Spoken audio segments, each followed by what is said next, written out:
अस्सलाम वालेकुम and welcome back to the on podcast. आज हमारे साथ खुर्रम हुसैन साहब हैं। He is a business and economics journalist based out of Karachi. नाम्स में भी उन्होंने पढ़ाया है। एक is a former fellow at the Wilson Center. और जो सबसे मज़े की बात है कि पीडीएम की पहली इटरेशन में शहबाज शरीफ साहब ने इनको अपने इकोनॉमिक एडवाइजरी काउंसिल में डाल दिया, इनसे पूछे बगैर, और आपने इनकार कर दिया। Sir, welcome to the show. क्या हाल है? Thank you for the invitation. हाल चाल बिल्कुल ठीक है, thank you. Thank you for coming. And sir, इनकार की वजह क्या बनी? मुझसे पूछा नहीं था, पहली चीज़। नंबर 2 कि मैं कभी किसी गवर्नमेंट के साथ नहीं एसोसिएट होना चाहता। Right, as a principle you think as a principle, not only this but कोई भी और गवर्नमेंट हो, अगर चाहे एडवाइजरी रोल हो या किसी और किस्म का रोल हो, मैं चाहता नहीं हूँ कि वो। So you would be willing to work with an independent institution जो कोई स्टडी पब्लिश कर सकती है that can serve the government in its interest, but you wouldn't directly like to be कि आप एफिलिएटेड हैं? आई थिंक इंडिपेंडेंट, अपनी independence में वैल्यू करता हूँ। तो यस, इंडिपेंडेंट ग्रुप के साथ काम करना is one thing, but government में जब आप आते हैं तो then you have to do things, you have to say things जो आप खुद शायद बिलीव ना करते हैं, और वो मेरे लिए बहुत मुश्किल होता है। अच्छा, मुझे एक हैप्पी कॉम्प्रोमाइज होता है इसमें। वो एक एलिमेंट नहीं आता कि those who can't do teach, like no offence, but like वो थोड़ा सा आता है कि ऑफन एकेडमिक्स और ऑफन जो लोग इंडिपेंडेंटली काम कर रहे होते हैं, वो जो गिव एंड टेक होता है when in a political structure, तो वही quote and quote real change लेके आता है कि थोड़ा सा तुम्हारा, थोड़ा सा मेरा। यानी मेरा इन द सेंस के जो पॉलिटिकल गवर्नमेंट होती है, देन जो एक्सपर्ट होता है ऑन बोर्ड, वो गिव एंड टेक किए बगैर, उस डायलेक्टिक के बगैर, डोंट यू थिंक कि कोई टेंजिबल चेंज नहीं आएगा? Your ideas won't really be represented, don't you feel? I think you are right, लेकिन उसके लिए गवर्नमेंट के अंदर होना ज़रूरी नहीं है। You think so? हाँ, एब्सोल्युटली। बहुत सारे ऐसी गवर्नमेंट्स हैं जहाँ पे चेंज ओरिएंटेड आइडियाज़ उन्होंने बाहर से लिए हैं और फिर अंदर लेके आए हैं। तो आइडियाज़ तो they are circulating around us, ठीक है, they are all around the government. अब चाहे मैं बाहर बैठ के कोई आइडियाज़ प्रोड्यूस कर रहा हूँ, कोई डायरेक्शंस प्रोड्यूस कर रहा हूँ, और गवर्नमेंट के अंदर कोई बैठा हुआ वो आइडिया उठा के उसको इम्प्लीमेंट करने लग जाए, तो that's one thing. But government के अंदर खुद आना, in order to be Do you have to take responsibility of their political agenda and failures and successes? all that right? comes with the turf. Sir, वो Milton Friedman, जब मैं छोटा था तो यूनिवर्सिटी वगैरह में, उससे पहले स्कूल में भी इकोनॉमिक्स पढ़ा था, तो वो उस वक्त उनका एक चर्चा था, और हमें मतलब उनकी मैं वीडियोस भी देख लेता था, कुछ किताबें वगैरह भी। तो वो बहुत तनकीद करते थे फेडरल रिजर्व के ऊपर, लेकिन उसकी सदारत या उसके ओहदा कोई लेने में वो इनकार कर देते थे। तो उन पर एक तनकीद उनके कॉलीग्स करते थे कि फिर यार आपकी तनकीद तो सारी मतलब जैसे। तो do you feel that is a fair assessment? Not to say कि आप कोई मिल्टन फ्रीडमैन की इकोनॉमिक्स से मुतासिर हैं, बट एक इकोनॉमिस्ट की मैं मिसाल दे के आपको, यानी I think that is a fair assessment, और आई थिंक ये मेरे जैसे लोगों की एक शॉर्ट कमिंग हो सकती है। It's possible to fall into this क्या कहेंगे, माइंड सेट, जहाँ पे you doing criticism for the sake of doing criticism, which I don't think is invalid by the way, but नहीं, इनवैलिड बेशक ना हो, लेकिन फिर भी आई थिंक मकसद कोई होना चाहिए, कोई मौजू होना चाहिए जहाँ से आप आ रहे हैं। मिल्टन फ्रीडमैन का तो एक मौजू था, वो अपने टाइम में जो डोमिनेंट ऑर्थोडॉक्सी थी, विच वाज केन्जियनिज्म, उसके अगेंस्ट वो बात कर, उसके खिलाफ जिहाद उन्होंने लॉन्च किया, खिलाफ किया हुआ था। तो आप तो ऑब्वियसली बात कर रहे हैं प्री 70s की ना, 50s 60s की, जिन दिनों में मिल्टन फ्रीडमैन और जो फ्री मार्केट थिंकिंग थी वो एक कन्फाइंड स्पेस के अंदर ऑपरेट कर रही थी। उसके बाद तो it became main stream 80s 90s में आके। आई थिंक उस हद तक तो एक चीज़ होती है, लेकिन one should be careful, I think, as an analyst as well. I mean, responsibilities होती हैं if you want to do analysis on the side of public policy issues, public problems and what not. उसमें भी responsibilities and obligations come on you, and one of those is कि you don't do criticism for the sake of criticism. You know, you do it, it has to come from a position कि आप कोई चीज़ believe करते हैं or anything, and then it works. But बहुत लोग हैं who are doing for the sake of criticism for the sake of it, yeah, criticism for the sake of politics. they have a political agenda, it's not, they have a political agenda. आप देख लें कि भाई जब opposition में होते हैं तो वही पार्टी बैठ के कह रही होगी कि IMF चले गए और घुटने टेक लिए अपने, जब वो पावर में आते हैं वो खुद जा रहे होते हैं IMF। इसके आई मीन ये सारी पार्टीज ने किया है। तो do you think in the case of, अगर ये पर्टिकुलर बात आ गई है, in the case of PTI, तो they were in over their heads in that कि जब वो गए into this, जब उनके वो helm of affairs पे आए, they realized कि हमने बहुत bold promises कर दी हैं? Or do you think it was more of the same disingenuous के बाहर से तनकीद करो और अंदर आके जो मर्जी करो? I think it was both. जब वो बाहर थे तो उन्होंने आप देखें उनकी नेचर जो तनकीद की होती थी कि जब भी कोई फ्यूल प्राइस एडजस्टमेंट हो, हालांकि वो एक ऑटोमेटिक मैकेनिज्म है, इंटरनेशनल मार्केट में जितनी प्राइस चढ़ेगी उसी के साथ लिंक्ड होएगी आपकी पंप की प्राइस. वो नोटिफिकेशन एक होती है, इट्स एन ऑटोमेटिक प्रोसेस, लेकिन उसको पोलिटिसाइज करना, that's the lowest form of politics. लेकिन वो करते थे, खान साहब बड़े खुशी से करते थे. जब डिवैल्यूएशन होती थी वो बड़ी खुशी से चीखते थे. और आपको लंबी लंबी उनकी तकरीरें मिलेंगी कि जब इन्होंने डिवैल्यू जब कर दिया तो उसकी वजह से हर पाकिस्तानी के ऊपर जो कर्ज़ है वो इतने रुपए चढ़ गया एंड वॉट नॉट. जब उनकी अपनी गवर्नमेंट आई, और फिर उनका बहुत फेमस बयान कि मैं खुदकुशी कर लूँगा लेकिन IMF नहीं जाऊँगा, आपको याद होगा. लेकिन जब उनकी गवर्नमेंट आई तो उनको भी ऑटोमेटिक प्राइस एडजस्टमेंट्स करनी पड़ी फ्यूल की, उनको भी डिवैल्यू करना पड़ा रुपी को, उनको भी IMF के साथ जाके साइन करना पड़ा. और तब उनको पता चला कि यार ये चीज़ें तो these are part and parcel of being in power in Pakistan. These are not some political choices being made by a party in power. Whoever is in power has to do these things. तो but अब I think उनको जाके शायद कुछ अंदाज़ा हो गया है कि किस चीज़ के ऊपर तनकीद करनी चाहिए और किस पे नहीं है. I mean I think economic issues पे आपने अब देखा है, जैसे थोड़ा सा ना उनको वो फ्यूल प्राइसेस के ऊपर तनकीद करना खाम खाम है, अब वो ख़त्म हो गई है चीज़. अलबत्ता कुछ हद तक फिर भी चल रही है. बट आई थिंक जो अर्ली 2010s में जैसे होता था, हर ऑपोजिशन पार्टी करती थी ये, बाय द वे. PMLN भी करती थी. PPP गवर्नमेंट थी 2008 से 13 तक. कभी कोई फ्यूल प्राइस अगर ऊपर गई, पेट्रोल की प्राइस ऊपर करनी पड़ी, वो चीखें मारते थे. उसमें देखें ना एक ज़रा मतलब आज़म साहब, आप जैसे जो एकेडमिक्स हैं, जो जर्नलिस्ट हैं, जो काम कर रहे हैं इस फील्ड में, उन्होंने डीमिस्टिफाई भी तो नहीं किया इकोनॉमिक्स के मसले को आवाम के लिए इफेक्टिवली एज ए कलेक्टिव. क्योंकि वो डीमिस्टिफाई नहीं होता तो ये टॉकिंग पॉइंट्स चल जाते हैं. There is a reason why ये ऑपोजिशन पॉलिटिक्स वर्क करती है, इज बिकॉज आवाम के साथ रेजोनेट करता है इमीडिएटली. जो उसके वो जो मटेरियल इम्पैक्ट्स हो रहे होते हैं, चाहे फ्यूल प्राइसेस हों, चाहे कुछ और चीज़ हो, चाहे बिजली के बिल हों.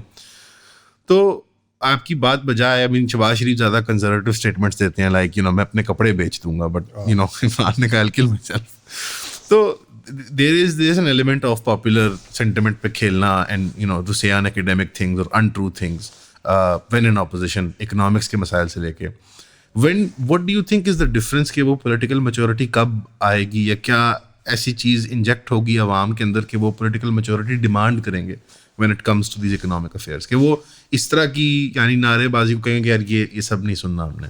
आई थिंक वो काफ़ी हद तक ऑलरेडी हो गया. You think so? I think so. I think कि अब ये वाली जो सियासत है कि पेट्रोल बॉम्ब फेंक दिया और ये आई मीन कुछ हद तक मे बी अवाम सुनती है इन चीज़ों को, लेकिन आई थिंक अवाम को भी अब इन चीज़ों की समझ आ गई है कि ये सिर्फ सियासी बयान होते हैं, इनमें कोई सच दम नहीं होता. आई थिंक मेच्योरिटी इस हद तक तो आ गई है. अस्सलाम वालेकुम. लोग बार बार एक सवाल पूछते हैं कि कौन सी बुक्स मैं शौक से पढ़ता हूँ. तो हमने ये सोचा कि इंशाल्लाह हम एक बुक क्लब बना लें जिसके अंदर माहवार हम एक किताब को कवर करें, और ये मंथली 4 क्लासेस बनेंगी इंशाल्लाह. इसके अंदर हम 12 किताबें एक साल के अंदर कवर करेंगे. एक लिस्ट है बुक्स की, मैं आपको यहाँ डिस्प्ले कर देता हूँ, और ये टेंटेटिव लिस्ट है. इसमें मैंने कुछ इकोनॉमिक्स की किताबें रखी है, कुछ पोलिटिकल साइंस की, और कुछ थोड़ी जो नॉटी गवर्नमेंट्स की जो मिसगिविंग्स होती हैं और उनके ऊपर जो इन्वेस्टिगेटिव जर्नलिस्ट ने काम किया हुआ है. हमारी क्लासेस जो होंगी वो एंटरटेनिंग होंगी, फन होंगी, लेकिन सब्जेक्ट मैटर जो है सीरियस होगा. मैं रेकमेंड करूंगा कि आप फिजिकली ज्वाइन करें. लेकिन अगर आपको फिजिकली ज्वाइन करने में दिक्कत आती है, ना पाकिस्तान में नहीं है, आप लाहौर में नहीं है, तो उनके लिए फिर जूम की ऑप्शन अवेलेबल है, और उनको इक्वली एज मच एक्सेस मिलेगा बुक क्लब का. इनकी हम एक सेपरेट व्हाट्सएप कम्युनिटी भी बना देंगे आपकी, ताकि हम वहाँ पे नोट्स भी शेयर कर पाएं और इन बुक्स को तफसील में डिस्कस करके hopefully we make friends as well इंशाल्लाह. तो इसकी फीस जो मुकर्रर है आप वेबसाइट पे देख सकते हैं, यहाँ पे आपको लिंक मिल जाएगा. तो I hope to see you there at the book club इंशाल्लाह. See you soon. तो शो करके अभी स्टेट हमारी कह रही है कि वो रेट ऑफ इन्फ्लेशन कम हो गई है, हमारी इकोनॉमी थोड़ी सी बेहतरी की तरफ जा रही है. PI की उड़ान भी जो पेरिस में पर्टिकुलरली बहुत एक वो जोक भी बनना था because of the poster I think. But do you think कि 2025 गोइंग इनटू दिस ईयर जो इकोनॉमिक डायरेक्शन ली है हमारी गवर्नमेंट ने, given that you could have been a potential part of it a few years back, do you think we're going in the right direction? ऐसे indicators हैं horizon पे to show कि economic stability की तरफ हम जा रहे हैं? एब्सोल्युटली स्टेबिलिटी पे तो जा रहे हैं. डायरेक्शन सही है, लेकिन डायरेक्शन की आपने बात की, right? Direction is correct, but सफ़र बहुत लंबा है अभी भी आगे. तो अब प्रॉब्लम ये है कि कोई डायरेक्शन जो स्टेबिलिटी की तरफ हम लोग जा रहे हैं, ये सफ़र शुरू किया था कोई जुलाई 2023 में, 18 महीने से ऊपर हो गए हैं अब, ठीक है. That's how long it has taken to bring stability into a volatile situation. Pakistan में एक तारीखी आग लगी हुई थी इससे पहले. महंगाई जिस लेवल पे पहुंच गई थी मई 2023 तक, हमने अपनी तारीख में नहीं देखी पहले, राइट. It was historic. जुलाई से स्टेबलाइजेशन इन अर्नेस्ट जेन्युइनली लानी शुरू की गई है, और आप कह सकते हैं कि कोई तकरीबन सितंबर अक्टूबर तक जाके इसके नताइज जो है वो सामने आने शुरू हुए. CPI इन्फ्लेशन के नंबर्स जो हैं मिसाल के तौर वो फ्लैटन आउट हो गए हैं. इसका ही नहीं मतलब कि महंगाई ख़त्म हो गई है. हाँ, इसका ही मतलब है कि कीमतों में जो इजाफा हो रहा था वो कम हो गया. रेट ऑफ सर्जिंग जो है वो कम हो गया, और वो नज़र आ रहा है सबसे क्लियरली आपको एक्सचेंज रेट में, ठीक है, जो तकरीबन 1 साल से स्टेबल है. लेकिन आप मई 2021 से लेके कोई उसको आप फॉलो करें मई 2023 तक भी, तो आपको कंटिन्यूस डिवैल्यूएशन नज़र आएगी. Okay, again a historic devaluation, the likes of which we've never seen before. The rupee tripling in a matter of 3 years. The value of the dollar tripling in a matter of 3 years. ये हमने पहले नहीं देखा कभी अपनी तारीख में. तो वो चीज़ तो अब ख़त्म हो गई है. लेकिन the problem is कि they have brought the economy to a place where things are now stable, but they cannot stay there for very long. The way I like to put it is that the ground is getting hotter and hotter under their feet. And the reason for that is कि हर साल तकरीबन अंदाज़ों के मुताबिक कोई 20 lakh fresh job applicants जो हैं वो labour force को एंटर करते हैं. 20 लाख के करीब नौजवान हैं जो 18 साल की उम्र पहुँचते हैं हर साल. The economy has to create at a minimum 2 million jobs every year just to keep its head above water. अगर 2 million से कम jobs आप प्रोड्यूस कर रहे हैं अपनी इकोनॉमी में, तो हर साल अनएम्प्लॉयमेंट जो है वो इंक्रीज कर रही है, यूथ अनएम्प्लॉयमेंट इंक्रीज कर रही है. That is a pressure cooker of a situation. आजकल सिचुएशन ये है कि the economy is most likely producing zero jobs, most likely. अब मैं ये आपको वो अंदाजे के मुताबिक बता रहा हूँ. कोई अगर एग्जैक्ट कह दे चलो 1 लाख जॉब्स हैं, आप कह रहे tends to zero, it tends towards zero, ठीक है, because you have a near zero growth rate. That implies a near zero growth rate of jobs, fresh jobs. Now you cannot stay in that position for very long. ये जो तादाद है of the youth who are entering working age and finding कि कोई opportunities उनके इर्द गिर्द है ही नहीं किसी भी सूरत, सब जाके स्टार्टअप्स नहीं शुरू कर सकते ना. सबको आप लैपटॉप स्कीमों के थ्रू एक्टिवेट कर सकते हैं, स्पेशली अगर इंटरनेट स्लो डाउन भी होगा. स्पेशली अगर आप वो at the same time laptops बांट रहे हैं एक हाथ से और दूसरे हाथ से आप इंटरनेट को थ्रॉटल कर रहे हैं कि यार वो गलत किस्म की ई वाला प्रोग्राम जो है ना, उसमें एक्सपोर्ट्स वगैरह, उसमें एक इंटरनेट से ईथरनेट पे शिफ्ट करना चाह रहे हैं. अच्छा, फिजिकली तार लगा के so they can literally pull the plug जब वो चाहे. क्या ही बात. But तो they have to now make the move, the transition from stabilization to growth. These are two different things economic management में. और historically पाकिस्तान की हर गवर्नमेंट जो है वो फेल इसी पॉइंट पे आके हुई है. The growth phase कि stabilization तो आप ले आते हैं, अब growth की तरफ आप कैसे लेके जाएंगे. Because all things being equal, आज अगर ये लोग growth activate करना शुरू कर दें, and they have the policy tools with which to do it. Historically हमारे माशरे में 3 tools यूज़ किए गए हैं to activate growth. You keep a steady exchange rate, you keep low interest rates, and you give fiscal inducements. ठीक है, which basically means कि आप subsidies दे रहे हैं textile manufacturers को और pharmaceutical manufacturers को, subsidies in various forms. Subsidized credit आ रही है, subsidized energy आप उनको दे रहे हैं, tax breaks आप उनको दे रहे हैं, इस तरह की चीज़ों के थ्रू. आज अगर वही फॉर्मूला दोबारा यूज़ करना शुरू कर दिया उन्होंने, तो जो 18 महीनों में उन्होंने स्टेबलाइजेशन हासिल की है, वो कोई 12 महीनों के अंदर you will be back to the point where you and I will, instead of talking about stabilisation, we will be talking about default. Right. Because if you remember summer of 2022, summer of 2023, that was the big conversation. The big question that people like you were asking me at that time was कि will Pakistan default होने वाला है, और अगर होएगा तो उसके नताइज क्या होंगे. सब ये सवाल इवन ये होता था कि डिफॉल्ट कर चुके हैं उसको सिर्फ रियलाइज करना है या बस मटेरियलाइज करना है। रियलाइज करना है कि इम्पोर्ट एलसीज अगर आपने बिल्कुल ही रोक जी। दी हैं तो वो एक लिहाज से डिफॉल्ट तो हो चुका है। ये सारी बातें हो रही थी तब, ठीक है। वो बातें अब ख़त्म हो गई, वो हमने पीछे छोड़ दी हैं because our foreign exchange reserves have built up. We had less than 1 month of import cover back then. Now we have more than 2 months of import cover. 3 months of import cover is by international benchmarks considered a safe and a normal place to be. We are just above 2 months. So we are trending towards normality now. ठीक है, by the standards of import cover only. Inflation has more or less peaked out. The primary deficit on the fiscal accounts has been converted into a surplus. The current account on the external account has been converted into a surplus, from a deficit to a surplus. This is a stable place to be. The moment you start pumping growth, the deficits will return, and inflation, which will in turn fuel inflation and drive down the reserves. And within 12 months, we will be back at the position where you will be asking me, are we about to default or not? Sir तो दोनों को अगर आप break down कर लेते हैं, आपने कहा एक स्टेबिलिटी फेज है, ग्रोथ फेज है। आमतौर पे ग्रोथ फेज के अंदर आपने 3 फैक्टर्स बताए, उनको बाद में एड्रेस करते हैं। पहले हम स्टेबिलिटी की तरफ आते हैं। क्या ऐसे स्टेप्स लिए हैं इस पर्टिकुलर गवर्नमेंट ने और at any point in Pakistani history stabilise करने के लिए जो कामयाब रहे हैं? What are the exact policy steps जो उन्होंने लिए हैं that The policy have steps are stabilized? always the same. They've always been the same. Mind you, her government ने ये किया है कि ना आते हैं पहली अपनी साल के अंदर अंदर वो एक IMF प्रोग्राम साइन करते हैं। आप हमारी तारीख में ले जाएं बात को 1988 तक, आपको यही पैटर्न नजर आएगा। हर गवर्नमेंट आती है पहले साल के अंदर अंदर एक IMF प्रोग्राम साइन करती है। वो सारे प्रोग्राम्स मैंने बैठ के पढ़े हुए हैं, उन सारे प्रोग्राम्स के मैंने डॉक्यूमेंट्स पढ़े हुए हैं। सबका फॉर्मूला एक ही होता है, they're all the same. It's a standard cookie cutter approach. They say you plug your primary deficit, यानी कि you slash expenditures, ji. you hike up taxes sharply. Simple formula. Simple formula. नहीं, आपका fiscal gap एकदम से plug हो जाता है। Number 2, you hike up interest rates because आपका money supply और monetary expansion जो होती है वो आपने control करनी होती है, and slow the economy down.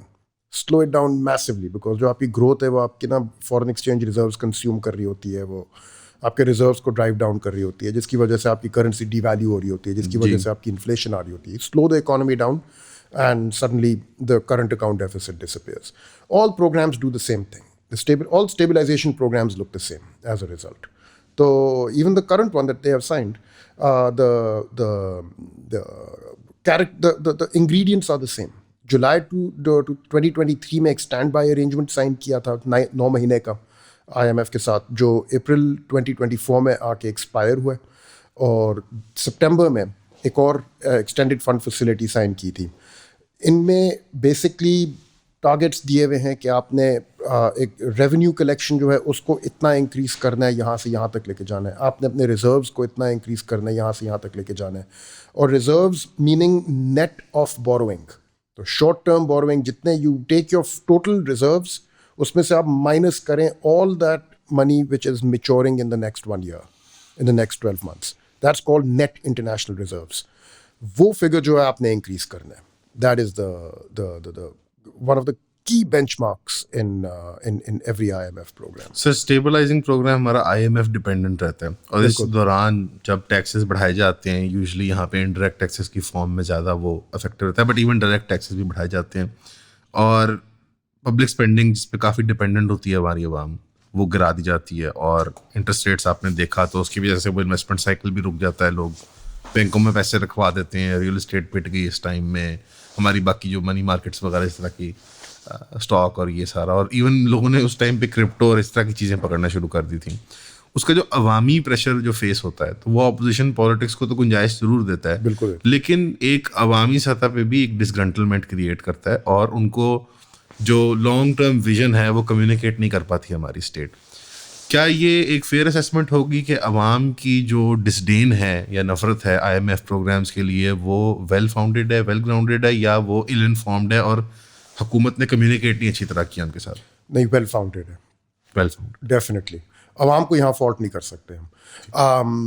Awam has every right. देखिए, nothing kills moral in a society like inflation does. Yes, ठीक है। Inflation destroys purchasing power. I mean it's not just कि इन्फ्लेशन की वजह से आप अपनी ना एक लैंड क्रूजर इस साल नहीं अगले साल खरीद रहे हैं, नॉट कईयों के तो ये मसले होते हैं। लेकिन माइंड यू हमारी जो 50% अवाम है तकरीबन अंदाजन, उनमें से नहीं, शायद 50 से थोड़ी कम हो, but something around there, more than half of their monthly income is used to buy food. Think about that for a moment, right? Okay, they are that close to the hunger line. जी The जब food inflation आती है, they are literally getting pushed into hunger. They are not being pushed into के quality of life में change नहीं आ रहा, हाँ। Straight up straight necessities up में। आप necessities में आ रहे हैं, तो वहाँ पे वो हिट हो रहे हैं, and obviously they are going to get angry. Number one. Number two, यहाँ पे एक चीज़ बड़ी आई थिंक इम्पॉर्टेंट हम सबको समझने की ज़रूरत है कि this is an elite driven gambit, कि जब पैसे आते हैं, जब डॉलर्स पाकिस्तान में एक्यूमुलेट होते हैं, तो वो एक टाइप की ग्रोथ पैदा की जाती है। और ये again all governments have done this, तो it's not possible to say कि ये लोग करते हैं वो नहीं करते। इसको पोलिटिसाइज करना अब पॉसिबल नहीं है, क्योंकि सब ने ये किया हुआ है, including Khan Sahab. Khan Sahab ne to khair, in fact, more than anybody else, he did this, which is pump the economy in a way that promotes elite incomes. ठीक है, कंस्ट्रक्शन पे रहते दे दो, कंस्ट्रक्शन पे दे दो, plot फाइलों के scams और रैकेट्स चला और दो, वो कि आप वो टैक्स डिक्लेयर कर दो अपनी इनकम, ये तुम वो मनी एमनेस्टी स्कीम्स ला रहे हैं ब्लैक मनी वाइटन करने के लिए, और सब्सिडीज तो दिन दिहाड़े ऐसी दी जा रही थी खान साहब के दौर में जैसे आई डोंट थिंक पहले कभी किसी और दौर में दी गई हैं, to the rich directly. Could you illustrative example दे दें उसकी? The biggest example is that scheme to import machinery, उसका नाम अभी मुझे भूल रहा है, जो टेक्सटाइल की मैन्युफैक्चरिंग वाली थी, स्टेट बैंक के जरिए एक स्कीम रन की गई थी, जिसके थ्रू उन्होंने लोन्स दिए थे, इंटरेस्ट फ्री लोन्स तकरीबन, to textile industry magnates to import machinery, so called, and that was literally printing money, giving it to the rich. और 18 महीने बाद जब उस प्रिंटेड मनी का इन्फ्लेशनरी इम्पैक्ट आया, it's a very common sense thing, अगर आप नोट छापेंगे तो महंगाई होगी, क्योंकि उस नोट की कदर गिरेगी, ऑब्वियस सी बात है। Taxation without representation, well no, that's a different thing. It's a kind of that, sir. This is printing money, but so you print money and then awam is paying for the burden of the, yes, okay, by that reckoning, absolutely, and they're none the wiser, और आप उन्हें बताएंगे कि exports बढ़ गए।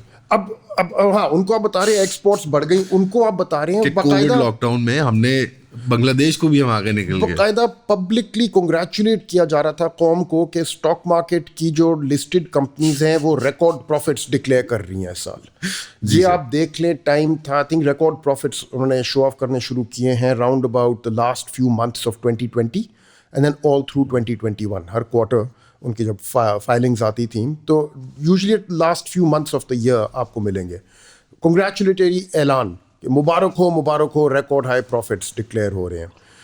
And this is जब inflation शुरू हो चुकी थी, the last few months of 2021। Inflation जो अभी हम लोग जिससे भुगत के अभी निकले हैं, इसकी शुरुआत हुई थी मई 2021 में, पहली जो वेव आई है, ठीक है, वो मई 2021 में आई है और कोई दिसंबर 2021 तक पहुंच के ये ब्रॉडन होके हर जगह अब food and it was showing up in all categories of goods. उन दिनों में कंग्रेचुलेट किया जा रहा था आवाम को कि लिस्टेड कंपनीज के रिकॉर्ड प्रॉफिट्स आए हैं। एनर्जी सब्सिडीज दी गई थी टू टेक्सटाइल एक्सपोर्टर्स, जिसके खिलाफ जो रिसर्च जो थी at that time was saying कि this is a waste, this money is going down the toilet because it's not really benefiting exports in any way. But tangible benefit जो मतलब numbers जो दिखाते हैं कि exports बढ़े, तो उसका राउंड अबाउट वे से इकोनॉमी को बेनिफिट नहीं होता वैसे, लाइक जो मनी आता है it gets invested in real estate, बिल्कुल होता है, but it's a matter of then weighing that benefit against the cost. ठीक है, if that benefit is coming to the textile exporters and yes to some extent आपके foreign exchange reserves में आ रहे हैं वो dollars, but they don't belong to the state, they belong to the private parties, the state then has to acquire those dollars from them, but nevertheless कुछ benefit जो है उसकी जो अदर साइड है, it's the 38% inflation rate that you hit in May of 2023। तो benefit जो है वो जा रहा है to the textile owners and controllers of big capital. हाँ, उसका जो एडवर्स इम्पैक्ट है, उसका जो नुकसान है, वो जा रहा है अवाम को. दोज पीपल जो अपनी आधी से ज़्यादा इनकम खर्च कर रहे हैं ऑन टू बाय फूड, जिनको हंगर लाइन के नीचे पुश किया जा रहा है from the inflation. That's what I mean by कि ये साइकिल जब भी पाकिस्तान का एक होता है बूम एंड बस्ट, तो एलिट्स जो हैं उनको फ़ायदा मिलता है बूम के दौरान, और जब बिल पे करने का वक्त आता है थ्रू स्टेबलाइजेशन मेजर्स, तो वो ऑफलोड किया जाता है अवाम के ऊपर. बूम साइकिल वही इंटरेस्ट रेट्स गिरा दिए जाते हैं, yes, public spending through the roof, हम नया पुल बना रहे हैं, हम नया अंडरपास बना रहे हैं, Throwing ये money नया into the programme, economy, basically, yes. ये लो लैपटॉप, ये लो टैक्सी, ये लो स्कूटर, ये लो मोबाइल, व्हाटएवर इट इज, वो सारा कुछ ऐड हो जाता है. सो बूम बस साइकिल जो है अभी तक हमने समझा है इसको, वो ये है कि tax breaks, subsidies in the form of fiscal inducements Low or, interest or rates. rewards, low interest rates, borrowing करो, मशीनें लो, सोसाइटियाँ काटो, नई प्लाजे बनाओ, fixed exchange rate. and then उसका सारा बर्डन शिफ्ट हो जाता है on that lower 50 to 80% of the अवाम. तो जब भी in the bus cycle. In the bus और वो cycle, बस साइकिल absolutely. via IMF आती और है. तब जाके अवाम से एकदम से कहा जाता है कि देखो हमें मुश्किल फैसले करने पड़ेंगे और ये वो. Beggars cannot be choosers. Beggars can not be choosers, ये लाइन बाय द वे सबने यूज की हुई है. ठीक है, ये In some variation, जी. इन सम वेरिएंट, ये लाइन पहली दफा मैंने परवेज मुशर्रफ के मुंह से सुनी थी अर्ली 2000s में. The exact यानी exact this line, beggars can not be choosers, और वो उसने चीख के कहा था. ठीक है ना, ये 2000 से लेके 9/11 से पहले के दिन है, which were very very tough days economically speaking. Shock of disease playbook. Shock of guys. disease. Playbook. Beggars cannot be choosers. Yeah. 20 साल की ट्रेनिंग है कौम की. तो बस messed up यार, मुशर्रफ ने भी ये कहा था. मुशर्रफ तब से लेके हर हुकूमत ही कहती आ रही है, राइट. असद उमर ने कहा था. I mean it's a standard thing now. Every government comes in, जब स्टेबलाइजेशन वो कर रहे होते हैं तो उनके ऊपर पॉलिटिकल तनकीद की जाती है ऑपोजिशन से, और वो वापस कहते हैं beggars can not be choosers. Number one. Number two, they also say कि हमसे पहले जो लोग आए थे क्राइसिस तो उन्होंने क्रिएट किया था, हम तो आपका क्रिएट हुआ हुआ क्राइसिस सॉल्व करें. जो बात गलत नहीं होती, बात तो दुरुस्त है. इमीडिएट सेंस में तो दुरुस्त होती है. देखो पीपीपी गवर्नमेंट आई है तो Musharraf government left behind a massive crisis for them to clean up, which they did, and they paid a huge cost for it. ठीक है, वो नेशनल में तो उनका कोई दूर दूर तक अब नजर नहीं आता. and I'm convinced, I mean this is my theory, but I'm convinced it's for that. It's for the reason के they implemented the IMF program, stabilized the economy, offloaded the costs आज onto the तक people. नफरत है उनके लिए इस मामले में. आज तक नफरत है, लोगों ने माफ नहीं किया. अच्छा, नवाज शरीफ के दौर में थोड़ा सा एक चीज चेंज हो गई कि उनको बाहर से पैसे मिलने शुरू हो गए, चाइना और सऊदी अरब से, जो पहले नहीं अवेलेबल थे. CPEC was the unique sort of injection. हाँ. And then likewise with the Saudi नहीं, वो सारे वो हब को शब को सारी वो एग्रीमेंट सी CPEC की मद में सऊदीज भी जरा वार्म दिखा रहे थे कि यहाँ पे प्रोसेसिंग प्लांट लगाएंगे, मुश्तरका ऑयल रिफाइनरी होगी, एक हिस्सा ईरान का होगा, एक चीन का होगा, एक हमारा होगा, हम सारे भाई हैं. You know, like pre Abraham accords and pre 7 अक्टूबर एक नई दुनिया बनने जा रही थी, चल रही थी यहाँ पे चीज. बिल्कुल. तो उन्होंने बोरोड मनी के थ्रू कुछ हद तक जो स्टेबलाइजेशन के नेगेटिव इफेक्ट्स होते हैं उनको ब्लंट तो कर दिया. ऑफसेट कर दीजिए. उसका नतीजा क्या था कि आप देखें हमारे डेटा में, आपको 2012, 13, 14 में हमारे जो नेट डेट लेवल है, इंक्रीमेंटल डेट जो ली जा रही है, it goes up by factor of 10 almost. नतीजा ये था कि by the time the PMLN government ended, we were so deep in debt, external debt had become so bad for Pakistan कि only a few years later we were talking about a इसमें जो नून league के stalwarts और डायहार्ड्स हैं ना, जो CPEC के बहुत गिर्द लोग घूमने वाले थे, मतलब जिस तरह एहसन इकबाल साहब वगैरह, वो वेल रिस्पेक्टेड पीपल जिन्होंने मेहनत की थी उस प्रोजेक्ट के ऊपर, गुड और bad we can debate, but वो भी उसमें एक पॉलिटिकल ब्लेम शिफ्टिंग करते हैं कि जी रज़ाक दाऊद साहब ने आके वो सवाल पूछा और चाइनीज़ नाराज़ हो गए और फिर जियो पोलिटिकल शिफ्ट आया और ये हुआ और वो हुआ. और वो आर्ग्यू करते हैं कि चाइनीज़ प्रोजेक्ट्स जो थे CPEC के, उनके जो इंफ्रास्ट्रक्चरल लोन्स और वो सारी चीज़ें जो मतलब जिन्होंने बेस बनानी थी वो सब हमने ले लिया, और जो फॉलो थ्रू रिक्वायर्ड था कि वहाँ पे फिर मिक्स यूज़ इंडस्ट्रियल पार्क्स बने और इकोनॉमिक एक्टिविटी शुरू हो और पोर्ट चालू हो और एयरपोर्ट चालू हो and so on and so fourth, वो सारे काम करने को रह गए. यानी हमने साहिवाल प्लांट को लगा लिया, हमने पोर्ट कासिम वाला लगा लिया, हमने कर्ज खड़ा कर लिया, लेकिन जो फॉलो थ्रू रिक्वायर्ड था यानी उस मेहनत का, वो नहीं डिलीवर हुआ. Is that your assessment of CPEC? देखिए, to some extent yes, to some extent, लेकिन CPEC प्लांट्स जब लग रहे थे, जब पावर प्लांट्स लगाए जा रहे थे, तो उनकी एक असम्पशन उन्होंने रखी थी कि 6% ग्रोथ रेट जो है, जो उन दिनों में चल रहा था, वो चलता रहेगा. And they projected that this will continue indefinitely. फिर उसकी वो खपत पूरी होती है बिजली की. Problem was कि sometime around September 2016 पाकिस्तान के foreign exchange reserves गिरने शुरू हुए. Throughout 2017 and 2018 they were continuously going down. By 2017, summer of 2017, alarm bells were ringing inside Pakistan कि your foreign exchange, your external sector is entering dangerous territory. और उसका सबसे बड़ा example आपको मिलेगा, आपको याद होगा कि आई थिंक जुलाई था 2017 में, जहाँ पे स्टेट बैंक ने एक डिवैल्यूएशन की थी जो डार साहब से पूछे बगैर, और उसके फौरन बाद डार साहब ने बहुत तनकीद से चीखें मारते हुए प्रेस के दौरान कहा था कि क्यों किया, मिजाल कैसे हुई. और उन्होंने फौरी तौर पे, तब एक acting governor, state bank governor बैठे हुए थे जी, वो state bank, that was a state bank sending the government and sending the rest of us a message saying कि your foreign exchange reserves are falling to a point now where you can no longer continue down the same path. That assumption उनकी जो थी ना कि long run में फिर ये आएंगी सारी इन्वेस्टमेंट्स वगैरह, they could not have pulled you out of that downward trajectory. अगर वो आ भी जाती as anticipated, that's a long haul thing. वो अगले 5, 6, 10 साल में आती, आपके रिजर्व्स तो वीक बाय वीक गिर रहे थे उन दिनों में. तो that path was unsustainable no matter what. And it was a reckless policy mix that they used. There's no getting around that. और 2018 में जब बैलेंस ऑफ पेमेंट्स क्राइसिस आया है, या उसके हम लोग करीब आए हैं, वो भी डिबेट है कि भाई एक्चुअली क्राइसिस था नहीं था, whatever. But nevertheless, as we came very close to a balance of payments crisis, the PTI government came into power, and the PTI government said that we inherited an economy in crisis. They were right. They were, and in all my public appearances, I said this in those days. Her TV channel पे programme में जब मुझे बुलाया जाता था, हर public event पे, I would say कि this government inherited a crisis. They did not create it.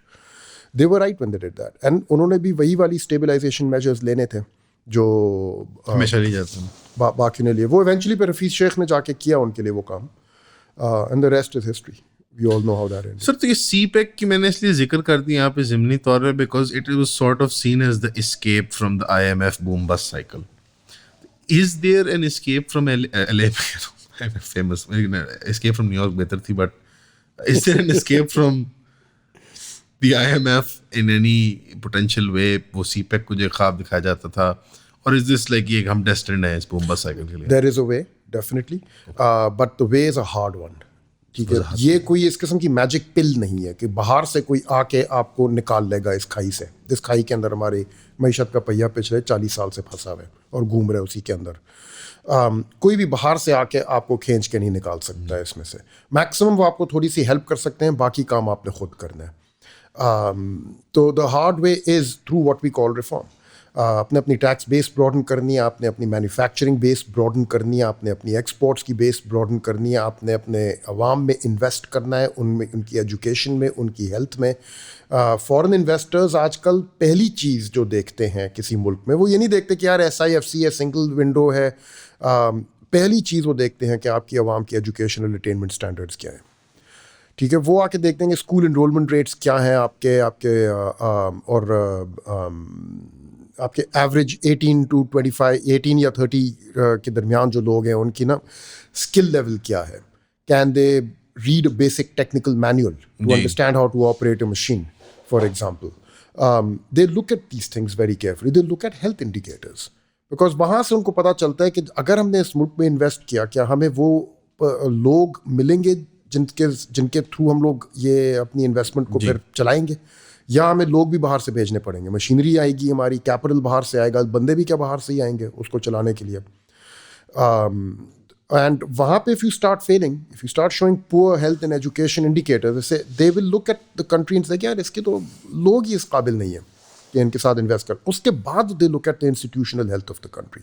They ask what is the quality of the courts, they ask what is the quality of the jurisprudence, and if they see यार यहाँ तो एक contract किया जाता है फिर उसको change कर देते हैं. कोर्ट्स अजीब व गरीब हैं कि like I mean, I could give you stories about the kind of experiences जी। foreign investors have had with the courts, but सबसे बड़ा तो हमारे सामने है रिको डिक सबसे मशहूर सबसे मशहूर केस। कार के वाली एग्जांपल भी एक दिन कार के वाले इफ्तिखार example साहब ने कहा कि नहीं इसको अरेस्ट कर दो और वो हाई डट सीज के में, वो वापस बुलाओ अरे नहीं अरेस्ट कर दो इसको कराची के हाई सीज में। उन्होंने कहा ठीक है बिल बनाते जाते हैं हम बिजली का। तो वो रिकोदीक वाला तो बल्कि केस मैंने काफी करीब से देखा है, हमारे साथ ही लॉ फर्म में देवर द वंस जो जब हम हार गए थे ना इंटरनेशनल आर्बिट्रेशन का केस एंड हमारे पे फाइन लग गया था, उस फाइन को रिड्यूस करने तो हमारे नेबरहुड में एक लॉ फर्म में उसको हायर किया था। तो मैंने काफी करीब से उन्होंने जो तफसील बताई थी वो बड़ी रिडिकुलस है, वेरी एम्बैरेसिंग। हाँ हाँ मैं I think I know which law firm you talking जी, अबाउट, जी, जी। जानते हैं। Very embarrassing, very embarrassing. Very embarrassing scene, and the message went out to foreign investors that this is not a country whose institutions you can trust. गैर संजीदा है। आप संजीदा देखें वो रज़ाक दाऊद साहब सॉवरेन एग्रीमेंट्स के बारे में पहली प्रेस कॉन्फ्रेंस कर रहे हैं कि हम रिविजिट करेंगे, रिकंसिडर करेंगे। और वो चीज देखो बंद कैसे हुई, यूं करके चाइनीज ने एकदम से कहा यार आप सोचें भी मत। आई थिंक चाइनीज ने एस्टिमेट नहीं किया था हम इतने गैर संजीदा होंगे सीपैक के मामला में। think so. I didn't think they expect कि इतने नॉन सीरियस होंगे I हम। think so too. I think I agree with you. वैसे an aside just from economics, when did we become so small and non serious and we just became बहुत छोटे हो गए हम as human beings पाकिस्तान में। नहीं I think वैसे यार देखो बहुत ज्यादा हम लोग नेगेटिव भी हो जाते हैं Yeah, अपने we आप के are. बारे में, ठीक है। जज्बाती कौम हमारे है। जो यंग लोग हैं ना आजकल खास तौर मैं तो बहुत होप उनमें रखता हूँ, ठीक है, इंक्लूडिंग दोज दैट फील के opportunity has passed them by. अच्छा Yes, including them. You will find, I think, जो आपके young viewers अभी देख रहे हैं, you will find कि life is full of surprises and there is a lot to do, a lot that you can do with what you have. लेकिन आपका सवाल कि हम छोटे कैसे हो गए यार, अब ये वापस बात चली जाती है कि ओरिजिनल सिन क्या था as a Sure, result yeah, of fair which enough. Pakistan पटरी से उतर गया। ट्रेडिशनली मेरा माइंड जो है वो जाके 1958 में रुकता है, the coup of 1958, the first time the military stepped in, when the general stepped in and said we will run the country. That is when things began to go wrong, because fundamentally the people's voice gets stymied when you do that. जी ज़ाहिर। And when the people's voice gets stymied, then the state begins to respond to pressures of all sorts other than those that are coming from below. And that eventually gave us a very warped, twisted, bent out of shape kind of a state apparatus that is more responsive perhaps to the needs of its superpower patrons than it is to the needs of its own people. I think that was really well put by the way, but I guess original sin वही था और उसके बाद sort of it's always been एक slippery slope ही रही है। कभी कभी थोड़ी रुकावट आती है लेकिन एक जनरल ट्रेजेक्ट्री इसी तरफ रही है कि एक इदारा दूसरे का काम कर रहा है। इंस्टीट्यूशनली सारे जो हैं वो डिसफंक्शनल हो चुके हैं और वो गैर संजीदगी अब मेरे ख्याल में सिर्फ उसके सिम्टम्स नुमाया हुए हैं। अब ये कुछ वक्त से डिके जो है वो सेट इन कर रहा था। एक ऑफन आर्ग्यूमेंट की जाती है कि हमारे यहाँ एक रिप्रेजेंटेटिव क्लास है, आपने जिक्र किया कि हम अपने सुपर पावर मास्टर्स को जवाब देते हैं और हमारे यहाँ जो अवामी सतह के मसाइल होते हैं उन पर नहीं फोकस होता। ये आर्ग्यू की जाता है कि एक तबका है जो इंडस्ट्रियलिस्ट हो, ज़मींदार हो, एलीट एकेडमिक्स हो, इंटेलिजेंसिया हो, ब्यूरोक्रेट्स, फौजी हजरात, पॉलिटिकल क्लास, एक हमारी एलीट को जो टोटली रिप्रेजेंट करने वाली मिलियन लोग होंगे ये, और उनका एक कैप्चर है इस निज़ाम के ऊपर और वो वहाँ के रिप्रेजेंटेटिव्स हैं और इस निज़ाम और राय के ऊपर वो हुक्मरानी करते हैं। इसमें थोड़ा सा वो एक और तनकीदी इस पर सवाल उठाया जाता है कि जब ये तनकीद की जाती है तो क्या baby out with the bath water वाला हिसाब नहीं होता कि यही लोग तो सॉर्ट ऑफ जो एक क्रीम होती है एक माशरे की, वो उसकी बेहतरी के लिए भी काम कर सकते हैं। यानी कि मैं फ्रेम नहीं कर पा रहा सवाल को अच्छी तरह। मुराद मेरा कहने का है कि इन पे जो तनकीद होती है वो जायज़ है काफ़ी हद तक, but at the same time जो एक एब्सोल्यूट हेट्रेड है for any sort of competence और स्पेशलाइजेशन और द एलीट इन जनरल, क्या वो जस्टिफाइड है इस केस में या थोड़ा सा it's a bit of both? I am inclined to say कि जस्टिफाइड है जी, कि इनकॉम्पिटेंट भी है एलीट। हाँ, आई मीन देखिए लैक ऑफ कॉम्पिटेंस तो है, बट आई थिंक जो एक्सट्रीम सेल्फ सर्विंग नेचर है पाकिस्तान की एलीट का, ये कम मुल्कों में होता है। काफ़ी हद तक एलीट्स के अंदर भी एक रियलाइजेशन आ जाती है कि यार हम लोग इस तरह नहीं चल सकते, हम सब मारे जाएंगे. You know the drawing room के अब अनकरीब है, लोग गाड़ियों से निकाल के हमें मारे. You know the thing Yes, yeah, I know the thing. I think we are far from that. I hope we are far from that. हमेशा वो एक बात करते थे लोग, मैं सुनता होता हूँ ड्राइंग रूम में. Yeah, I think एक वो है anxiety और एक fear है that haunts them in the back of their minds. Haunts people, a lot of people in the backs of their minds. But I think the level of self-servingness जो Pakistani elite में नजर आती है, that is a bit extreme. And कहीं ना कहीं they need to realize कि business as usual is going to get us all killed. And we have to, I mean that as a metaphor. I don't of mean course, it don't literally. literally. But business as usual is going to harm our business interests. They need to realize that. Even in a self-serving way, मुझे ऐसे लगता है कि इतनी incompetence है हमारी lead में, because I am also inclined and partial two this opinion कि ये बिल्कुल ही निकम्मे हैं. बिकॉज कोई कार्नेगी नहीं नजर आता इनके अंदर, कोई बहुत बड़ा कोई रॉकरफेलर नजर आता कि उसने इदारे कायम कर दी और पब्लिक ट्रस्ट कायम कर दी कि खोलो यूनिवर्सिटी में पढ़ाता हूँ. यू नो, मतलब एक गूफीनेस सी नजर आती है मुझे इनकॉम्पिटेंस की शक्ल में, कि वो अपने सेल्फ सर्विंग इंटरेस्ट के अंदर भी वो अपने इंटरेस्ट को सिक्योर करने के लिए तैयार नहीं है. यानी वो शॉर्ट टर्म बड़ा पैसा कमा लूँ, मोटा पैसा अभी मिल जाए मुझे, वो जो long term kind of thinking है कि मैं इन्वेस्ट करूंगा, मैं एक कैंपस बनाऊंगा, वहां पे बच्चे पढ़ेंगे, फिर वो मेरी कंपनी में आएंगे, वो कुछ नजर नहीं आता. एब्सोल्युटली यार, मुझे हमेशा एक इंटरेक्शन याद आती है, बहुत साल पहले मेरी हुई थी. एक बहुत अमीर तरीन बंदा ऑस्ट्रेलियन था, और उससे वैसे ही मैंने पूछा, बातें हो रही थी, उससे मैंने पूछा कि भाई how are things with you. तो कहता है यार बहुत मसले हैं, बहुत थिंग्स आर वेरी बैड. मैंने कहा क्यों, क्या हुआ? कहता है my business is making a lot of money. तो अब थोड़ी हैरानी की बात है ना कि भाई how can things be bad if your business is making a lot of money. तो कहता है कि you see what happens is कि when your business makes a lot of money, your competitors can see that and soon they will come into the industry. They will say कि there's money to be made here. At that point I will need to move out and do something else. और मैं आजकल मेरा mind consume इससे हुआ है कि where do I go next? What's next? 5 years from now where do I want to be? क्योंकि ये जो मेरे आजकल पैसे बन रहे हैं 5 साल के बाद ख़त्म हो जाएगा सीन, बाकी सब आ जाएंगे, तब मैं क्या करूँगा? वो उसका माइंड 24 घंटे इस चीज़ के ऊपर लगा हुआ था.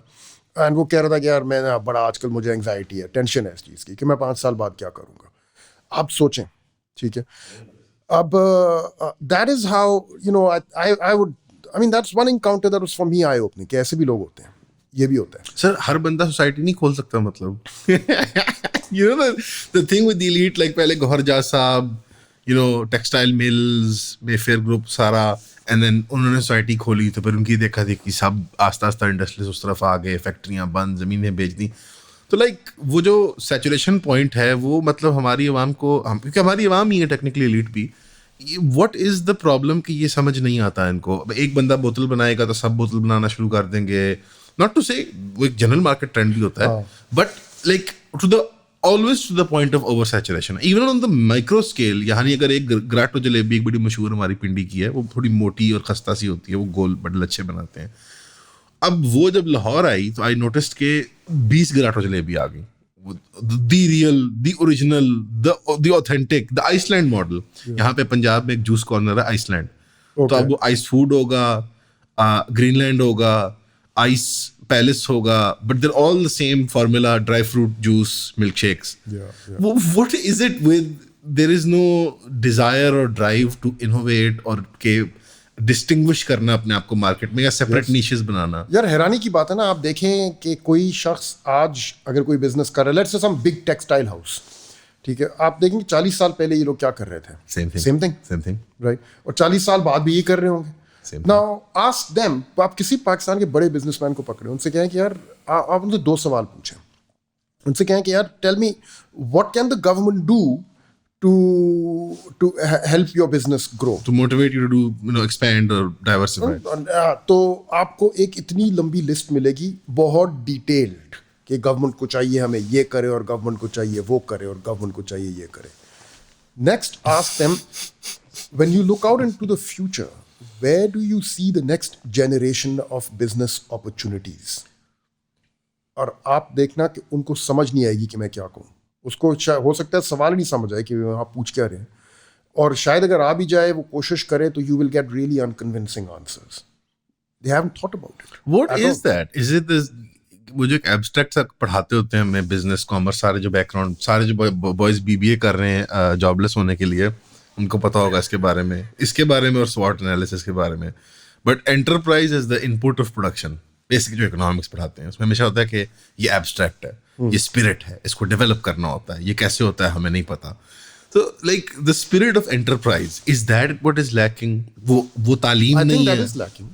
I think that is lacking. Although in the earlier generation, ठीक है ना, आजकल की जो यूथ है, जो यंगर जनरेशन है, I am excluding them from this क्योंकि उनका भी टाइम आना है. And we are seeing plenty of spirit of enterprise appearing as well. It's hard to say कितनी है, कहाँ तक जाएगी ये चीज़. वो 20-30 साल मेजर होगी ये तो. हाँ, 20-20 साल में मेजर होएगी. तो अगर आपका कोई भी यंग व्यूअर इस चीज़ को देख रहा है, उनको मैं एक्सक्लूड कर रहा हूँ इस जजमेंट से. मैं बात कर रहा हूँ उनकी, मेरी तरह की, जो जिन्होंने उम्र गुजार दी है और अब आपने पूछना है उनसे कि भाई what do you have to show for it. Fortunately, I never tried to run a business, ठीक है ना, which is by the way coming back to the criticism for the sake of criticism argument earlier. Business community वाले लोग मुझे ये कहते हैं कि यार खुद तो business एक चला ही नहीं है तुमने कभी, और हमें तुम कहते रहते हो. नहीं, but as an academic and journalist एक पर्सनल ब्रांड भी होता है. You manage that and Yes, you manage your expenses and you know like मैं तंग कर I रहा हूँ. manage many things. I manage the expectations of my audience. And that's a very subtle and a very difficult. It is art. it's much more intangible than a business and it is More harder intangible. to almost ethereal होता है उसको, like, आप नहीं capture कर सकते. तो वही बात कर रहा हूँ कि जो वैल्यू है फॉर द इमटेरियल, जो कि स्पिरिट ऑफ एंटरप्राइज है, ये जैसे हमारी कलेक्टिव साइकी में हमारे बड़ों के नहीं है.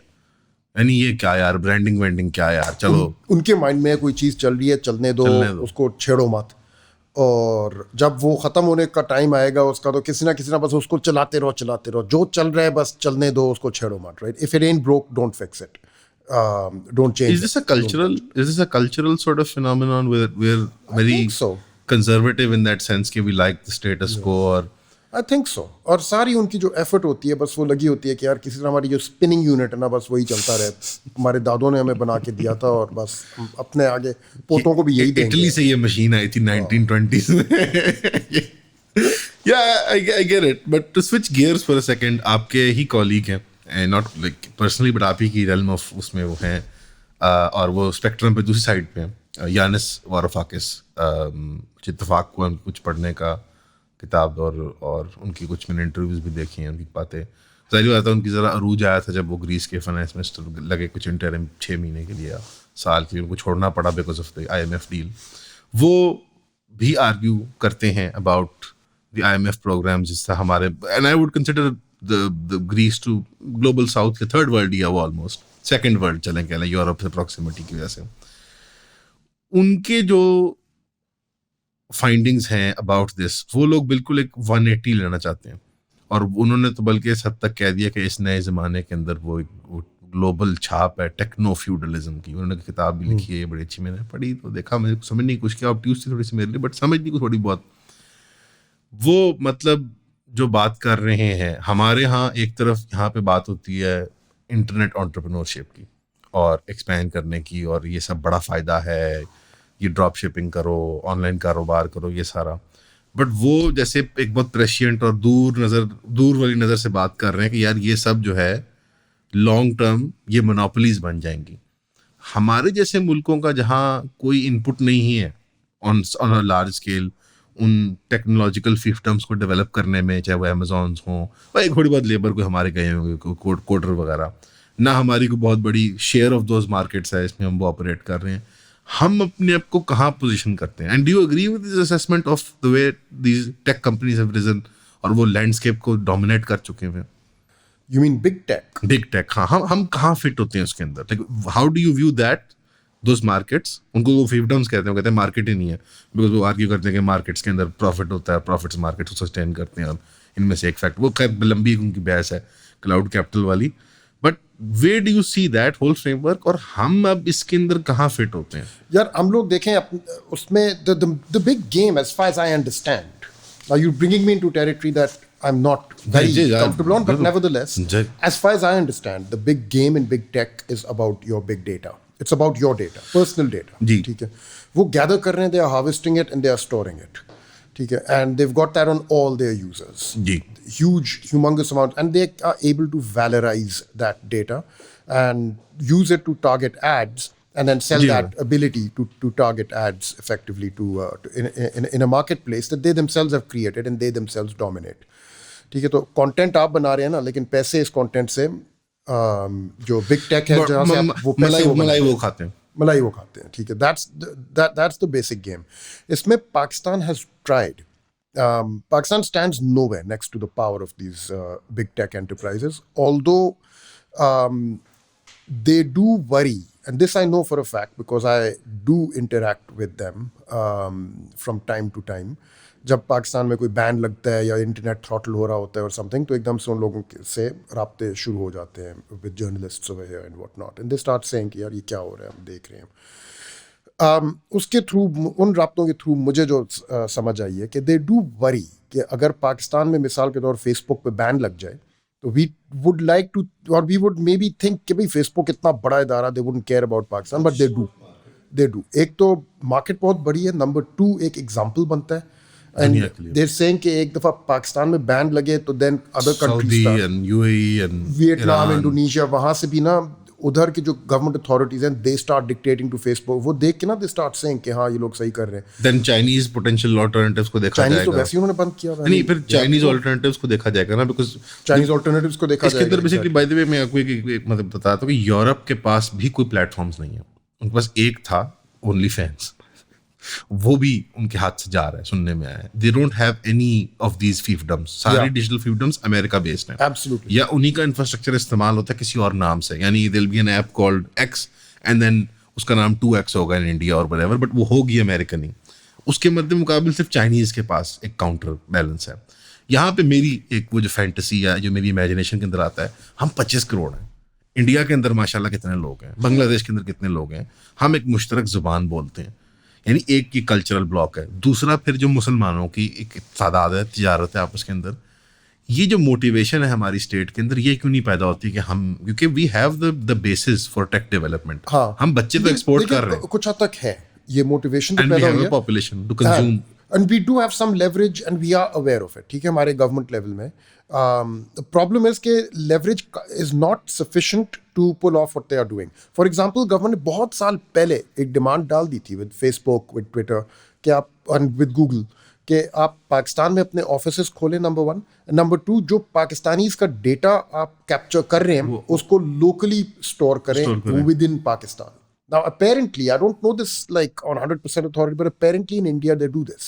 अच्छा, India demanded from them to do this. Officially and they तो did. उनके पास हैं. Facebook and Google are operating in India officially. Yeah, and campus तो बनाया है उन्होंने. they localize their data over there. Indians का जो डेटा है वो फिर इंडियन टेरिटरी में ही वो करते हैं उसको store, at least as far as I know. नहीं, मैं तो इमेजिनेशन को फर्दर पुश कर रहा था इन द सेंस के ऑल्टरनेटिव प्लेटफॉर्म्स डेवलप करना, because in reality financial capital इतना बड़ा रिक्वायरमेंट नहीं है यहाँ पे. यहाँ ह्यूमन रिसोर्सेज रिक्वायर्ड होती हैं और कंज्यूमर रिक्वायर्ड होता है, बिकॉज क्लाउड वो कैपिटल तो बहुत आगे की फिर गेम है. To build a big, such a big fantasy. I think so. I Really? think so. But I think if you're talking at the policy level, the question is how do you localize the data gathering? That's the core of the game for big tech. The capturing of user data and then the valorization of that data. I mean, that's an export. Think about it. You know, we are exporting our consumers' sir data. 8 घंटे हम free labour देते हैं इसको. Free labour इसको दे रहे होते हैं, और ये हमारी हर चीज़ जो है, हमारी ब्राउजिंग हैबिट से लेके हमारी मूवमेंट्स जो हैं, वो भेज रही होती और है. ये इसकी डिमांड जनरेशन एंडोजेनस है, लाइक अ मार्केट एक्सोजेनस नहीं है. इसके अंदर हम इसको फीड करते हैं और इसका एल्गोरिथम फिर हमें बताता है कि ये खरीदो. अब हाँ, और आपके व्यूअर्स को बताएगा ना ये खरीदो आपके कंटेंट पे. कंटेंट भी आप बना रहे हैं, कंज्यूमर भी आप ही हैं, डेटा भी कंज्यूमर्स का यहाँ से वो ले रहे हैं, लेकिन यहाँ के लोगों को फायदा कितना हो रहा है मेहनत मजदूरी मेरी, बीज में ला रहा हूँ, डंगर में ला रहा हूँ, हल में चला रहा हूँ, लेकिन जमीन मालिक की है.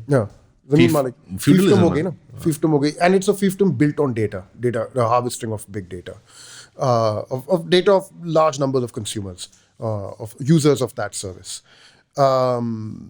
That's the core of the game. अब yes, one way is to develop your own alternative, but I mean, jahan, let's say countries like India have not really been able to do that, develop big social Do you media think it's platforms. political more than just economic factors? Do you think it's a political alignment? ये foreign policy का मसला बन जाता है. नहीं. I think this is basically a tech and a commercial issue. You think so? Yeah. We don't have the technology to build a No, Facebook. we have the technology. I think we don't have the global clout to make it a global. To make it successful in other territories. Yeah, to make adoption, as widespread. Because there's two factors. एक, the connectivity within the state है, Facebook की attraction or any of these platforms. Facebook को नहीं हम isolate करते. And the other is global connectivity, right? दूसरी ये argument होती है. But when it comes to local connectivity, 25 crore is a lot of people. Yes, it is. To base an industry on is a lot of people. It is, yeah. And it's not very expensive to provide them that service. ना उसको develop करना, ना उसकी distribution. Because जहाँ mobile tower लग जाएगा, वहाँ आपकी पाकिस्तान फेसबुक या whatever it is, Pakistan Amazon वो आ जाएगा. लेकिन यार अभी तो लोकली कोई ये ऐप नहीं बना पा रहा जो across Pakistan use, जिसकी widespread वो adoption हो जाए, and that turns into a money making thing. ज़मीन दराज, Zameen and Daraz maybe probably come closest, but जहाँ Park Wheels, but जहाँ Park Wheels. Park Wheels, these come closest. But where you talk about messaging apps or social media apps, तो अब इनकी जैसे जिनकी intensive use होती है on a daily basis. Ji right, daily users yeah. Like a WhatsApp or an Instagram. Park Wheels पे तो तभी बंदा चेक करेगा या तो कोई बहुत hardcore है ना enthusiast, car enthusiast, yeah. लेकिन मैं जब तभी जाता हूँ वहाँ पे when I want to buy a car. Or when you're bored and you want to see कि आपकी गाड़ी कितनी महंगी होगी है. ना और when I'm bored I want to see, अभी जैसे भी electric cars आ रही हैं, मैं I want to see कि क्या उसमें feedback आ रही है, क्या गपशप चले, I'll go and check it out. So daily use apps for example. Daily use of Facebook तो I check like 3-4 times a day. Twitter I'll check. In fact वो तो मैं अपने आप को discipline करना पड़ रहा है कि यार इसमें timings रखो, ठीक है ना, एक टाइम पे आपने खोलना है, चेक करना है, फिर बंद कर देना है, वरना तो पूरा दिन वरना लगा रहता है. टिकटॉक पे तो I have seen people like 3-3 4-4 घंटे ठक ठक ठक कुछ पता नहीं चलता कहाँ गए, उसको स्क्रॉल करते गए. That is something that no one has been able to do. I think एक टेलीकॉम कंपनी है दैट इज ट्राइंग, क्या नाम है, जो वो क्रिकेट की भी वो डिस्ट्रीब्यूशन राइट्स ले ली हैं. मैं खुद तो नहीं यूज़ करता हूँ, जैज वाले जो है उनकी जो ऐप है तमाशा, which is कोई वीडियो नशर करते हैं वो, मतलब you can watch Tamasha has content on it. It's got various things on it. We have right, we also have a news app जो आई है नुक्ता, which is a sort of a half baked sort of. but अभी तक तो कुछ उन्होंने by the way content खरीदने की ऑफर दी थी हमें. आजा. They are just buying content I think वो बल्क में. लेकिन फिलहाल तो उसका कोई इम्पैक्ट नहीं महसूस हो रहा ना. तमाशा आई है एक ऐप है, I am using that as an example only, but it's an app that is designed and that's whose purpose is कि आप उसको दिन में 2-3 घंटे आप यूज करें, ठीक है ना. उसमें कंटेंट होता है, फिल्म्स हैं उसमें, टीवी शोज हैं and what not. Lately to try, लेकिन उनकी like I think at best कोई average consumption of something like 30 minutes a day. Right, it's not which is too little. It's too little, right? But I asked them, what's your strategy to up this? So they've got things like they're saying they're now commissioning special content. ड्रामे बनवाएं वो लोग खुद अपने to host on it. जैसे Netflix करता है मिसाल तौर पे. Netflix type produces shows and TV. And then number 2, to host cricket की rights जो है, that's big. तो and I suspect कि वो half an hour average जो है, that's probably because of cricket. कि जब वो cricket हो रहा होता है तो एकदम से it shoots up and then it comes back down. I suspect, but I don't know for a fact. That's the real game. And वो अभी अगर internally पाकिस्तान में कोई नहीं कर पा रहा, no one can figure out. Kareem has widespread usage, but a lot of people use it. But वो भी हम use करके बंद कर देते हैं. ऐप भी तो बाहर किया सब वो. और ऐप भी बाहर किया, चलो. But वो use करके बंद कर देते हैं आप. Likewise with the others that you have named. But if no one can figure out how to do that within Pakistan, how do you expect somebody here will build something that will be used outside of Pakistan? Right, it's a very fascinating conversation and I think tech के लोगों से भी ये बात करनी चाहिए इंशाल्लाह इसके ऊपर. बहरहाल जो हमारा प्रोग्राम आया अभी, क्योंकि इंटरनेट और एंटरप्रेन्योरशिप और ऐप डेवलपमेंट और इतनी ईज की बात होगी है, तो उड़ान, क्या नाम है, उड़ान, मेरे ख्याल में ऐसा ही कुछ. Is it called? I wrote it down. It's called उड़ान पाकिस्तान. उड़ान पाकिस्तान. ये मतलब was जिस वो किसी ने ये नाम रखा था ना, आई थिंक उसको अपना नाम पब्लिक नहीं करना चाहिए। नहीं, और इमीडिएटली मेरे जहन में वो एक इंडिया की मूवी है बॉलीवुड की, उड़ता पंजाब और हेरोइन एडिक्शन, और मेरे जहन में this is movie about Punjab heroin epidemic, but हाँ, मेरे जहन में उड़ना is very much associated with drug use for some reason. Udaan is, हाँ, आई थिंक ज्यादातर अवाम के माइंड में उड़ान इज नशा, या इट्स तो रिलेट्स मोर टू नशा। तो जिसने उड़ान Pakistan, how serious do you think that roll out was? आपने पढ़ा है उड़ान पाकिस्तान का I जो have seen 60 I page have का seen the document? graphic. I will be honest with you, I've seen the graphic I because will tell you, वो भी एक नशा है। really हाँ, उस लिहाज से तो ठीक है। देखें, आई मीन अब मैं क्या कहूँ, I will get down to read it. Do you think it's worthwhile to look into it because obviously उस आई plan थिंक को यू करेंगे? Should read it. ठीक है sir. I had a professor once in college जिसने मुझे एक बात तब उन्होंने कही थी जो मुझे अब जाके समझ आ रही है। ही हैड सेड कि sometimes you learn more from a bad book than you do from a good one. ठीक है, आपके व्यूअर्स को मैं बता रहा हूँ, आप यंग व्यूअर्स खास तौर पे जो हैं, ये इस बात की विजडम जो है वो आपको बहुत आगे जाके समझ आएगी। Bad books can sometime teach you more than a good one. उस वेन में I would encourage you to read it. ठीक है, basically I call this chasing shadows. ठीक है, what's contained in that document. It's a way of creating visions and images in your mind. These are, I mean, it's unkind. मैं एहसन साहब की इज्जत करता हूँ, he's a gentleman, वो हमेशा मेरे साथ उनका बड़ा अच्छा एक रवैया रहा है, you know, but I fundamentally disagree with his policy choices, and CPEC के दिनों में भी, and even now I think that these are sort of hallucinations, these are delusions. What do you think ये delusions हमारी जो political class है, especially नून league और developmentalism और चीजें बनाएंगे हम करेंगे, ये delusions किस चीज से fuel on हो रही हैं?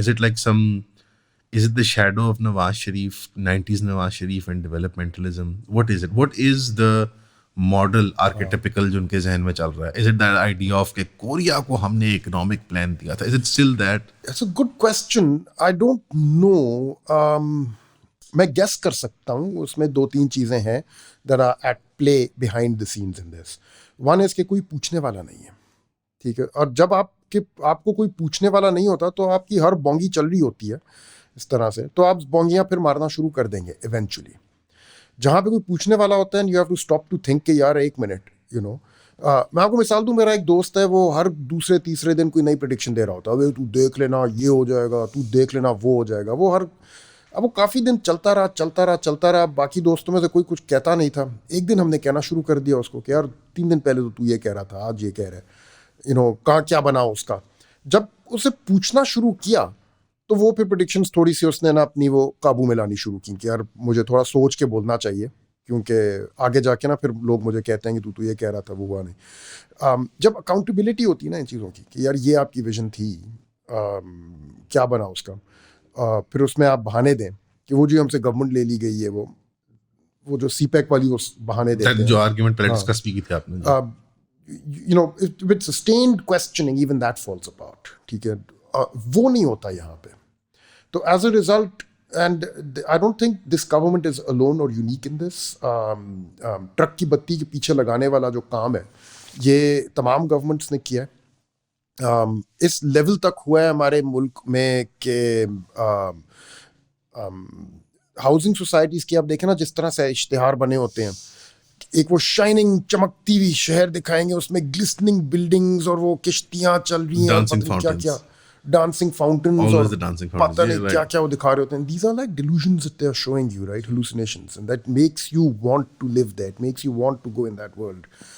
And they ask you to imagine yourself in this housing society. Imagine आपका यहाँ घर है, imagine आपकी लाइफ कैसी होगी, imagine आपके बच्चे बाहर स्ट्रीट पे खेल रहे हैं and what not, और आप imagine करना शुरू करते हैं, आपको मज़ा आता है उस चीज़ का, और आप डाल देते हैं अपने पैसे उसकी प्लॉट फाइल में, और 5 साल गुजर जाते हैं और आपको पता चलता है यार तो प्लॉटिंग तक नहीं हुई। 10 साल बाद आपको पता चलता है यार ये ज़मीन तो उस डेवलपर की थी ही नहीं जिसने हमें फाइलें दे दी हैं, राइट।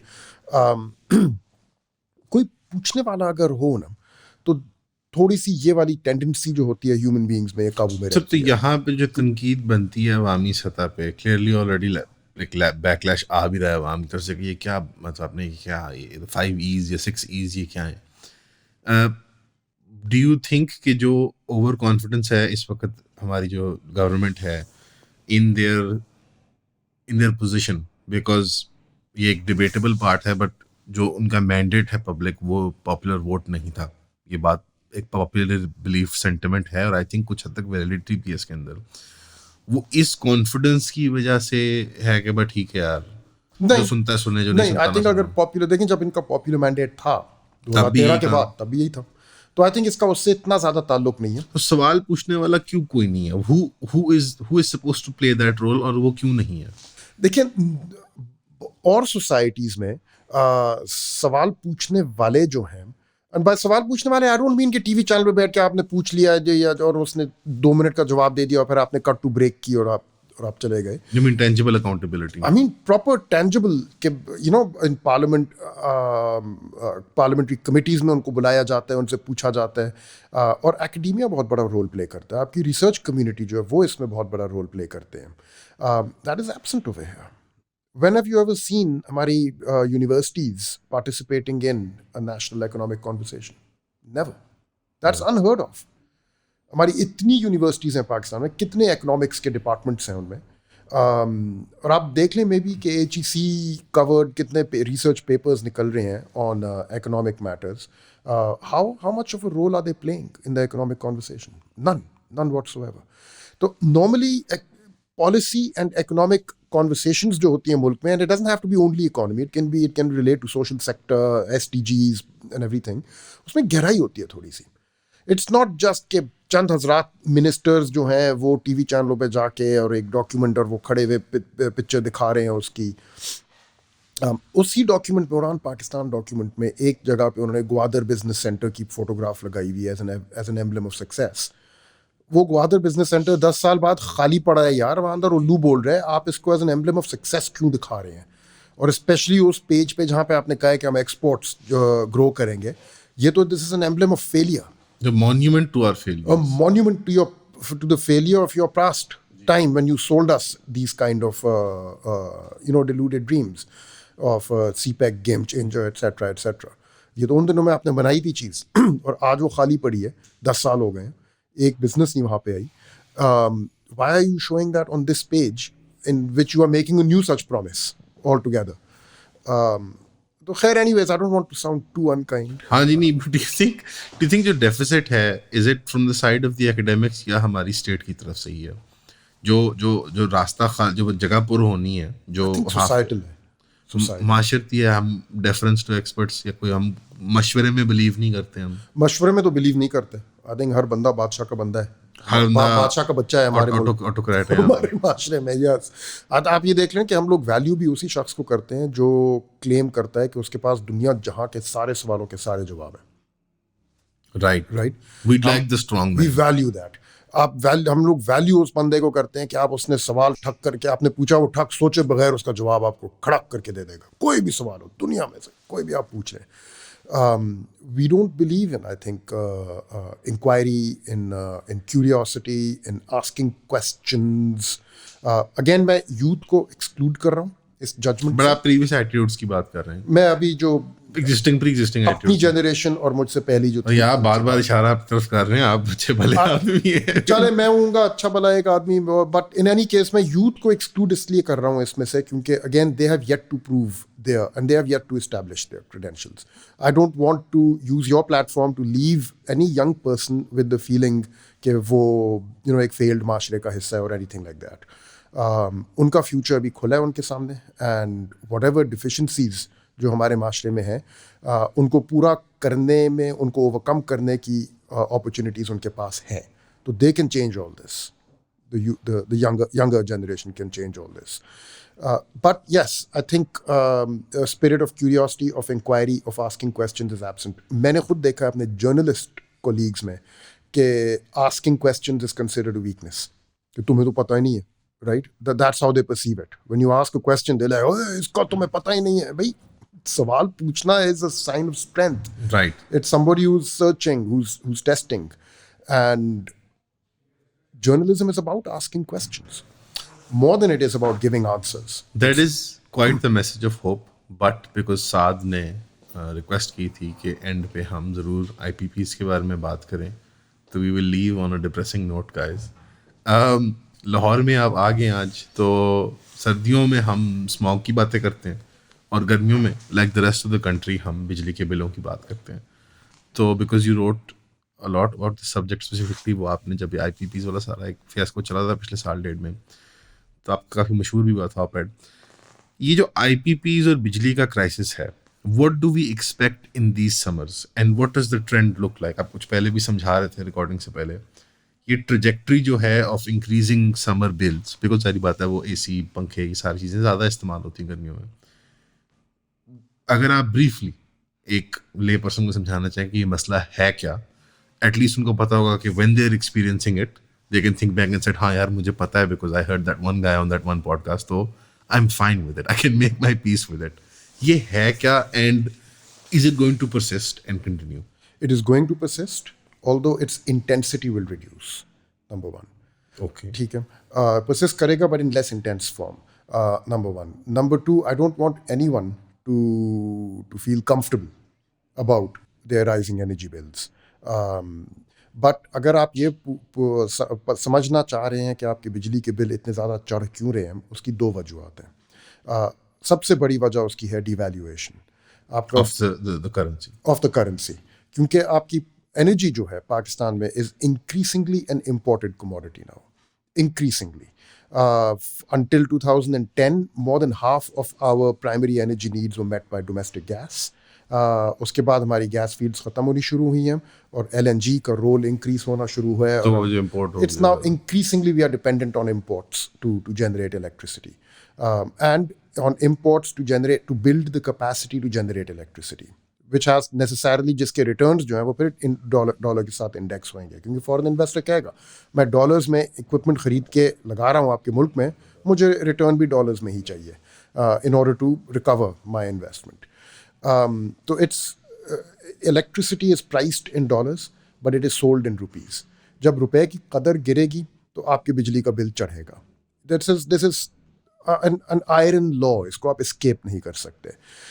आप एक सिंपल एक्सरसाइज कर लें, अपने 2015 का एक बिल निकालें, 2020 का बिल निकालें और 2025 का एक बिल निकालें, एक ही महीने का हो, जिसमें रफली आपकी यूनिट्स कंज्यूम जो है वो एक जितने हो.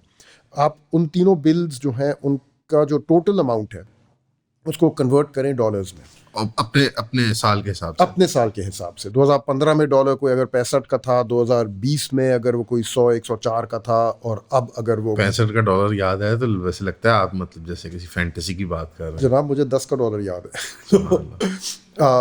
और तब बड़ा लगता था हमें कि ओ माय गॉड ये क्या हो गया. वाओ. यस. एंड अब वो 280 पे आप उसको लगाएं. आप पर यूनिट कॉस्ट निकाल लें, number of units consumed, total amount paid. Don't even bother कि टैक्स इतना है, आप टोटल अमाउंट देख लें जो आपने पे करना है बिल का और कितने यूनिट्स आपने कंज्यूम किए हैं. ठीक है. Divide the total amount by the units consumed. आपको पर यूनिट के हर यूनिट आपको इतने रुपए का पड़ रहा है, उसको कन्वर्ट करें into dollars. You will find कि 2015, 2020, 2025 इन तीनों स्नैपशॉट्स में आपका जो बिजली का बिल है वो डॉलर्स में इतना ज़्यादा नहीं चेंज हुआ. 17, 18, 19 सेंट से लेके कोई 20, 21, 22 सेंट तक गई होगी शायद उसकी कीमत. That's about it. रुपयों में वो ट्रिपल से ज़्यादा हो चुका होगा तब से लेके आज तक. It is the rupee that is losing value, which is why you are paying more for energy, because energy is an imported good. Number two, second reason next to this is कि I think हमसे अपना power sector properly चलाया नहीं जा रहा, and as a result losses बहुत ज़्यादा होते हैं इसमें, और जब वो losses accumulate करते हैं तो eventually शुरू में तो state उनको pay करती रहती है, वो circular debt के मद में accumulate हो जाते हैं, फिर eventually उनको जाके वो आवाम के ऊपर डालना पड़ता है as a pass through item. In the form of bills. In the form of bills. That is a smaller contributor. The bigger contributor is the The simple fact is the value of the rupee against the dollar. Yeah.